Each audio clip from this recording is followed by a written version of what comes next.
Another lie. And by the way, Meghan, if you don't like me calling you a liar, just sue me. And we'll go through all this in court. Sorry, I don't believe a word she says, Meghan Markle. Well, that's a I wouldn't believe it if she read me a weather report. And the fact that she's fired up this onslaught against our royal family, I think is contemptible. When the calendar flipped to 2026, television screens lit up with one name dominating headlines again: Piers Morgan.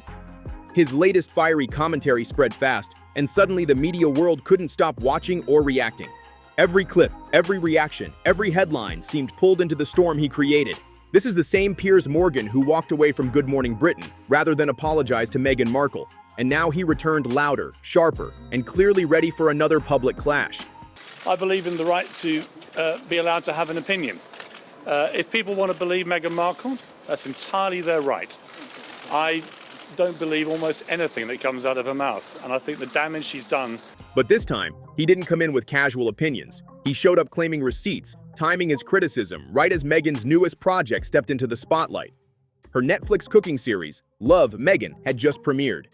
The show arrived polished, soft-lit, and carefully curated to project warmth and elegance. Then Morgan swooped in fast, analyzing every detail on Piers Morgan uncensored, like a critic determined to expose what he believed viewers weren't supposed to notice. Every smile, every camera movement, every staged kitchen moment became part of his running commentary. He didn't hold back for even a second. According to Morgan, the show wasn't simply weak. He said it felt impossible to sit through. He openly admitted he couldn't survive even 10 minutes before speaking out, calling it the ultimate vanity project and claiming many authentic moments looked rehearsed, polished, and strategically built to sell an image instead of delivering real entertainment or useful cooking content. Way is going to celebrate the joys of cooking, or at least something she's doing. Her Netflix show, I guess, is going to celebrate the joys of cooking, gardening, entertaining, and friendship, Piers. She's going to be teaching us how to be a good friend. Well, as one of the many friends that she cut off. What made his criticism hit harder was the history between them. Morgan reminded viewers that he knew Meghan before her royal chapter began, before her relationship with Prince Harry changed everything. Because of that past connection, his comments carried extra weight for audiences who believed he had seen a different side long before the cameras followed her every move. He framed his critique as insider observation rather than random media noise. He argued he had watched how her public persona evolved, how every appearance, every interview, every photo seemed carefully shaped. To him, this wasn't casual commentary. It was a calculated public takedown broadcast for millions watching in real time. For years, Meghan built an image centered on elegance, calm confidence, and lifestyle inspiration. Morgan said he tuned into the Netflix series not out of excitement, but because he expected what he called television comedy gold for his own program. He openly admitted, "I tried watching it. Honestly, about 3-4 minutes I was done." In another moment, he added that he pushed himself to 10 minutes, but never completed a full episode. That confession alone sparked debate online about whether the show truly connected with viewers. Morgan described the series as non-stop praise, focused almost entirely on Meghan herself. According to him, guests appeared mainly to admire her, conversations circled back to her perspective, and the cooking often felt secondary. He questioned whether audiences were watching a culinary show at all, or simply a lifestyle showcase designed to strengthen the Meghan brand rather than teach recipes or kitchen skills. There they are. They're straight there, and I'm afraid I'm very cynical. I think it's purely for PR. It's purely for self-promotional reasons. They just want to be seen to be a rival royal family who are doing what the royals do, but they're not royals anymore. They don't do anything to earn the His sharpest criticism targeted the visuals. The series presents a peaceful Montecito lifestyle filled with warmth and intimacy. Yet Morgan claimed a key detail changed the entire narrative. The home shown on screen wasn't even her personal residence. That revelation, he argued, shattered the authenticity the show tried to project and turned what looked personal into something far more produced and strategic. You can't claim warmth and love from a space that isn't yours. That single point became one of the sharpest arguments raised by Piers Morgan during his breakdown of Love, Meghan. According to him, that detail alone changed how viewers might see the entire production. Every frame looked flawless, magazine-level lighting, carefully staged camera angles, and a kitchen so perfect it barely felt lived in. Meghan pours coffee, bakes a cake, arranges flowers, yet the camera treats each action like a grand reinvention of hospitality itself. Morgan argued the issue wasn't cooking or storytelling. In his words, she wasn't teaching or entertaining. She was performing self-promotion. Every time I see her demanding to be called Duchess of Sussex, I laugh. Nobody in Britain calls her that. It's Meghan Markle. You know, she got lucky, met her prince, dragged him out of the bosom of his family, dragged him away from the monarchy. One moment especially caught attention during a scene with Mindy Kaling. Mindy casually joked that people wouldn't believe Meghan once ate at Jack in the Box. Harmless comment, simple humor. But the mood shifted instantly. Meghan quickly corrected her, saying, "It's so funny you keep saying Meghan Markle. You know, I'm Sussex now, not Meghan Sussex." The insistence on using the royal title became the focal point of Morgan's reaction. He jumped on the moment, pointing out that Sussex is an English county filled with millions of residents, arguing that adopting a geographic title as an identity sounded unusual to him. The contrast stood out sharply. Meghan and Prince Harry stepped away from royal duties, saying they wanted privacy and a more normal life. Yet here she was, correcting a friend on camera and emphasizing a title tied directly to royal status. Morgan highlighted how the camera captured a brief facial reaction, a flash of irritation when her former name was used. A tiny, unscripted moment, but one viewers quickly analyzed online. According to Morgan's interpretation, the title represented more than formality. He argued it carried image, prestige, and public fascination. Without it, he claimed audiences might simply see a public figure navigating fame rather than royal mystique. That tension, seeking normalcy while still connected to royal identity, became, in his view, the most revealing part of the episode. Nothing about that exchange felt edited away or softened. The moment remained raw, permanent, and endlessly replayed across media discussions. Do you see any of the real Diana in Meghan? Did God, you? no. Really? No. Sorry. Once something appears on camera, it lives forever, and Morgan suggested this particular clip would continue shaping public opinion long after the episode aired. What gives his criticism extra intensity is the history behind it. Morgan has often said his connection with Meghan began years earlier, back in 2016, before royal headlines surrounded her life. Their first interactions reportedly started on social media, where conversations grew frequent and friendly. Morgan believed they were building a genuine rapport based on humor, shared interests, and easy conversation. Eventually, the online connection moved into real life. Morgan has described their meeting at a London pub, hours of relaxed conversation, laughter, and drinks that made the evening feel effortless and personal.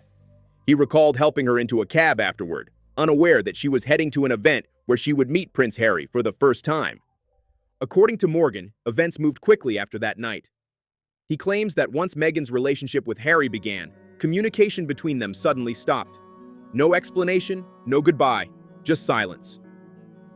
He later reflected on the experience, saying, "I really liked her," explaining why the situation stayed personal for him and why his criticism now carries an emotional edge alongside the public debate. I had to leave my show, Good Morning Britain, you may remember, for casting doubt over the allegations. Context matters. And that's exactly why the criticism from Piers Morgan lands differently when he talks about Meghan's Netflix project. According to him, his perspective isn't coming from a distant media seat. He presents himself as someone who once experienced her charm firsthand, watched how relationships formed, and observed how quickly connections could fade when circumstances changed. That personal history adds weight to every comment he makes. Because of that background, Morgan argues his reaction to Love, Meghan isn't random criticism or attention-seeking noise. He positions himself as someone who saw parts of Meghan's public persona long before global audiences followed her royal story. In his telling, he had already seen the behind-the-scenes version before the spotlight grew brighter. On Piers Morgan Uncensored, he repeatedly described the series as a vanity project. To him, that label wasn't just opinion. It was what he viewed as a pattern. Morgan claimed the show exists mainly to promote the Meghan Markle brand, or as he framed it, the Sussex brand itself. Every scene, he argued, appears carefully constructed to present an image of perfection, admiration, and importance. He summarized it bluntly. The show feels like people praising Meghan, while she also highlights her own success.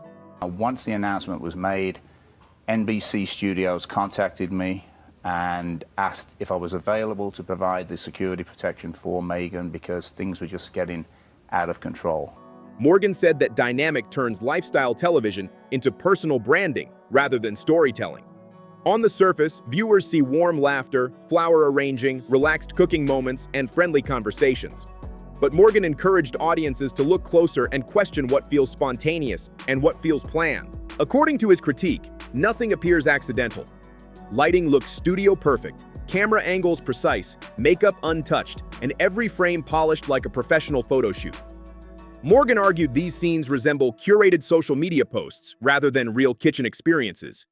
Traditional cooking shows include mistakes, chaos, and unexpected moments, but he claimed this series avoids imperfection entirely, presenting a filtered version of everyday life. The intensity of his criticism also connects to past controversy. Back in her early days, she was totally reliant on Soho House to pay for her travel, to pay for her accommodation. Morgan previously left Good Morning Britain after refusing to retract comments made following Meghan's widely discussed 2021 interview with Oprah Winfrey. During that period, Meghan spoke about serious personal struggles and alleged negative treatment within the royal institution. The next morning, Morgan stated on air, "I don't believe a word she said, Meghan Markle. I wouldn't believe it if she read me a weather report." The remarks sparked massive public backlash and thousands of complaints. The controversy ultimately led to his resignation, though regulators later ruled his statements fell under protected opinion. That history raises the stakes of his latest commentary. Morgan presents himself as someone who has already faced professional consequences for speaking openly, which he suggests gives him nothing to hold back now. In his view, that freedom makes his current criticism sharper, more direct, and impossible for audiences to ignore. There's only one Meghan I can actually still be civil to, and it's the one sitting to my left. Then he turned to details many viewers might overlook. At first glance, the Netflix series appears cozy, elegant, and effortlessly luxurious. Wide shots showcase calm scenery, wealth, and a serene lifestyle. Yet Morgan pointed to one specific detail he believes changes the narrative completely. The mansion featured on screen was reportedly not Meghan's own residence, but a property used specifically for filming. That revelation, he argued, challenges the authenticity the show tries to project. Meghan's public image often emphasizes relatability and sincerity, yet Morgan claims the series presents a carefully staged environment as real life. To him, the polished world shown on camera becomes less documentary and more performance, a curated illusion built for viewers watching at home. Next comes the styling. Flawless hair, perfect makeup, outfits coordinated down to the smallest detail, and lighting that feels closer to a studio set than a real home kitchen. Nothing looks casual. Every flower arrangement sits exactly right. Every countertop shines. Every ingredient appears placed with intention.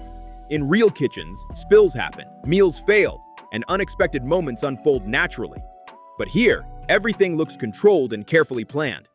According to Piers Morgan, that level of perfection reveals something bigger. He argued each polished detail strips away spontaneity and replaces it with performance. For viewers watching Love, Meghan, the message becomes clear. This isn't simply cooking or lifestyle television. It's branding presented as everyday life. His live breakdown of these scenes on Piers Morgan Uncensored left audiences stunned as he pointed out how every visual choice reinforced image control and public perception. What did you make of that, Jordan, to be suddenly appearing on Meghan Markle's podcast as a villain the first who was thing I made calling of it- women crazy? Morgan framed the show as part of a larger pattern he claims to have noticed for years. He presented his critique not as sudden outrage, but as the continuation of concerns he says he voiced long before Netflix cameras ever appeared. By January 2026, he argued, events seemed to confirm warnings he believed people once ignored. He insisted this wasn't speculation. In his view, it reflected a consistent trajectory stretching back to 2016, when Meghan was widely celebrated as a rising actress whose life was about to change dramatically. Even then, Morgan publicly described her ambitions in ways that drew heavy backlash. Critics accused him of jealousy or personal resentment, saying his comments came from being excluded rather than objective observation. But Morgan now claims later developments strengthened his argument. After Meghan married Prince Harry, their lives shifted quickly. Royal duties changed, relationships evolved, and public attention intensified. Over time, the couple stepped away from official royal roles, relocated to California, and began building media projects and partnerships aimed at global audiences. Supporters viewed this as independence, while Morgan interpreted it as strategic brand expansion. He argues the sequence followed what he had predicted: stronger focus on visibility, influence, and commercial opportunities. From his perspective, image management became central, and that belief shapes how he interprets every Netflix scene today. When he calls certain moments staged or artificial, he says he isn't guessing. He feels confirmed by years of observation. Some viewers may ask why his dislike of a cooking show matters at all, but Morgan's reach extends far beyond one opinion segment. The paparazzi were trying to get onto the studios and everything else. So I moved in, the announcement was made, and it went from 3 paparazzi outside the house to 50 paparazzi and the satellite trucks and everything else. With a massive audience across television and social media, his reaction carries influence. When he openly admitted he couldn't sit through the series, calling it unwatchable and self-indulgent, the comments spread rapidly and shaped online discussion almost instantly. Reports of large streaming deals involving Meghan and Harry also raised the stakes.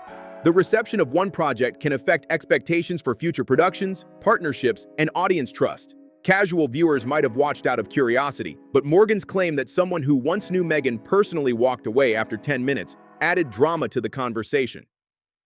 And suddenly, the narrative surrounding the show shifted in a major way.